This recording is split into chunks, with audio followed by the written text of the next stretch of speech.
अस्सलामुअलैकुम रहमतुल्लाहि वबरकातुहू। मुझे उम्मीद है आप सब दोस्त खैर आफियत के साथ होंगे और आपकी दुआओं से अल्हम्दुलिल्लाह मैं भी ठीक हूँ।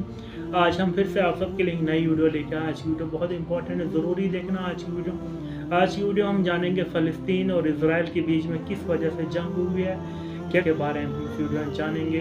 अगर आप हमारे इस चैनल पर नए हैं तो चैनल को ज़रूर सब्सक्राइब करना ताकि इन फ्यूचर जो वीडियो अपलोड करूँ आपको सबसे पहले मिले।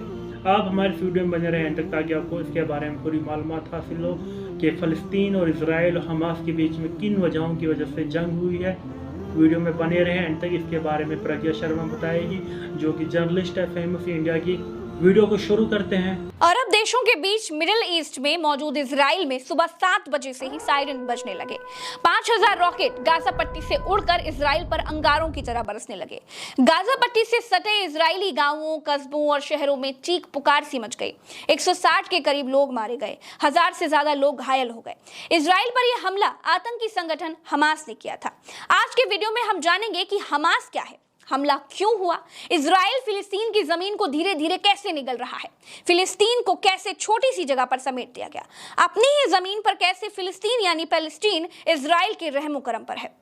दोस्तों, इजराइल में आतंकी संगठन हमास और फिलिस्तीन की लड़ाई को समझने के लिए आपको सबसे पहले फिलिस्तीन का ये मैप देखना पड़ेगा।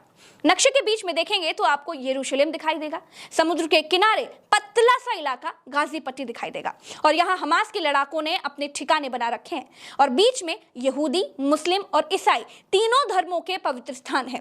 बगल में वेस्ट बैंक दिखाई दे रहा है, इसे ही फिलिस्तीन कहते हैं। हालत ये हो गई है दोस्तों कि फिलिस्तीन नक्शे पर अपने नाम के लिए तरस गया है। ये देखिए, ये नक्शा फिलिस्तीन के खात्मे की पूरी कहानी खुद ब खुद कह रहा है। इस नक्शे में पीला भाग कभी फिलिस्तीन हुआ करता था, धीरे धीरे साल बदलते गए और पीला भाग खत्म होता चला गया। पीले फिलिस्तीन को हरा इजराइल धीरे धीरे करके निगलता गया। दोस्तों, बात साल 1948 की थी जब यहूदियों का नया नया देश इजराइल फिलिस्तीन के हिस्से में बनाया गया। यूएनओ ने बेल्फोर डिक्लेरेशन के तहत यहूदियों के लिए अलग देश बनाए जाने का प्रस्ताव रखा, जिसे स्वीकार कर लिया गया, जहां 48% भूभाग फिलिस्तीन को दिया गया और 44% भूभाग नए बने इजराइल के हिस्से में आया, जबकि 8% यरूशलेम का हिस्सा यूएनओ ने अपने कंट्रोल में रखा। यहूदियों के लिए अलग देश बनाए जाने से आसपास के अरब देश और तब का फिलिस्तीन गुस्से में थे। दोस्तों, इजराइल पर 6 अरब देशों ने मिलकर हमला किया, लेकिन इजराइल के आगे 6 अरब देशों को घुटने टेकने पड़े। दुनिया में इजराइल ऐसा अकेला उदाहरण है जो अपने देश के लोगों पर हुए जुल्म पर दुनिया के किसी भी भाग में जाकर बदला लेता है। ऐसी छवि बना ली इजराइल ने, पढ़ाई लिखाई के दम पर भयंकर ताकत हासिल कर ली। तो पहले युद्ध के बाद जहां तक इजराइल आगे बढ़ा था वहां तक के फिलिस्तीन पर कब्जा कर लिया। तब से हर हमले के बाद इजराइल फिलिस्तीन की जमीन छीनता गया और फिलिस्तीन वेस्ट बैंक के भीतर अपनी जमीन को तरस गया।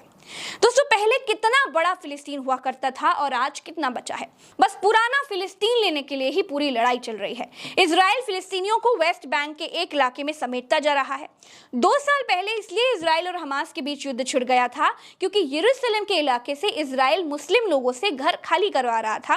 तब 38 लोग मारे गए थे। इजराइल फिलिस्तीनियों को प्रताड़ित करके पीछे भगाता रहता है और अपने लोगों को बसाता रहता है। इसी का बदला लेने के लिए आतंकी संगठन हमास, या फिर ये कहें कि अपने आप को फिलिस्तीन की सेना कहने वाला, अपने आप को फिलिस्तीन का रक्षक कहने वाला हमास इजराइल पर हमला करता है। हमास कहता है कि वो अपने लोगों की सुरक्षा के लिए इजराइल पर हमले करता है। दोस्तों, इजराइल और फिलिस्तीन के बीच यरूशलेम के लिए और पूरे फिलिस्तीन को बचाने के लिए संघर्ष चलता रहता है। यरूशलेम दोनों के लिए इसलिए महत्वपूर्ण है क्योंकि यरूशलेम में मक्का मदीना के बाद सबसे पवित्र स्थान मस्जिद अल अक्सा है। यरूशलेम ईसाइयों का भी पवित्र स्थान है। कहते हैं कि यहीं पर ईसा मसीह को सूली पर चढ़ाया गया था, यहीं पर वो फिर से जिंदा भी हुए थे। यहूदी कहते हैं कि यहीं पर उनकी वेस्टर्न वॉल है, यही उनका पवित्र स्थान है। वेस्टर्न वॉल का मतलब अगर आप नहीं जानते तो वेस्टर्न वॉल का मतलब एक दीवार से है।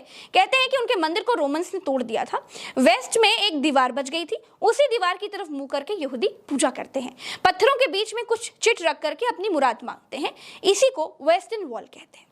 यरूशलेम के पूर्वी हिस्से पर इजराइल का कब्जा है। यरूशलेम को इजराइल अपनी राजधानी बताता है और फिलिस्तीन कहता है कि ये हमारी राजधानी है। इस तरह से दोस्तों, इजराइल की 2 राजधानियां हो गई, एक यरूशलेम और दूसरी तेल अवीव। इजराइल तेल अवीव से सारे काम निपटाता है और यरूशलेम को अपनी राजधानी बताता है। दूसरी तरफ फिलिस्तीन की भी 2 राजधानियां हैं, यरूशलेम और रामल्ला। फिलिस्तीन चाहता है कि इजराइल 1967 वाली सीमाओं पर वापस जाए, जो हमारा था, हमको वो हमें दिया जाए। लेकिन इजराइल जो फिलिस्तीन का है वो भी छीनना चाहता है। फिलिस्तीन के पास अपनी आर्मी नहीं है, अपना गोला बारूद नहीं है। फिलिस्तीन पर हो रहे जुल्मों का बदला लेने के लिए हमास लड़ता है। हमास को अमेरिका ने आतंकी देश घोषित कर रखा है, लेकिन एक तरह से आप हमास को फिलिस्तीन की अघोषित आर्मी कह सकते हैं, क्योंकि हमास फिलिस्तीन में चुनाव भी लड़ता है। इस बार इजराइल पर 5000 रॉकेट दागने के बाद हमास के प्रमुख मोहम्मद दाइफ ने एक बयान जारी करके कहा कि हमास ये ऐलान करता है कि अब बहुत हो चुका, ऑपरेशन अल अक्सा स्टॉर्म चालू हो गया है। हम दुश्मनों को पहले ही चेतावनी दे चुके थे कि इजरायली कब्जेधारियों ने हमारे नागरिकों के खिलाफ सैकड़ों नरसंहार किए हैं।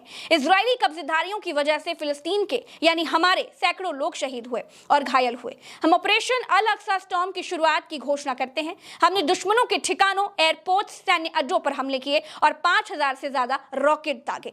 इसके बाद इजरायली प्रधानमंत्री नेतन्याहू ने कहा कि ये जंग है और ये जंग हम जीतेंगे। हमारे दुश्मनों को इसकी ऐसी कीमत चुकानी होगी जिसके बारे में उनको पता भी नहीं होगा। भारत ने भी इसे आतंकी हमला करार दिया है। मोदी जी ने कहा है कि इस आतंकी हमले से मैं स्तब्ध हूं, कठिन समय में हम इजराइल के साथ खड़े हैं। तो दोस्तों, फिलिस्तीन की अघोषित आर्मी हमास गाजा पट्टी के इलाके से ऑपरेट करती है। भूमध्य सागर के किनारे वाली पट्टी नुमा एरिया पर हमास का कब्जा है। दोस्तों, इजराइल में युद्ध छिड़ चुका है। इजराइल के आगे हमास भुनगा भर भी नहीं है। जितनी भी लड़ाइयां अब तक हुई हैं, हर लड़ाई में इजराइल ने फिलिस्तीन से जमीन छीनी है। इस लड़ाई में भी हमास की हार ही होगी और खामियाजा फिलिस्तीनियों को भुगतना पड़ेगा। दोस्तों, एनालिसिस वीडियो में इतना है।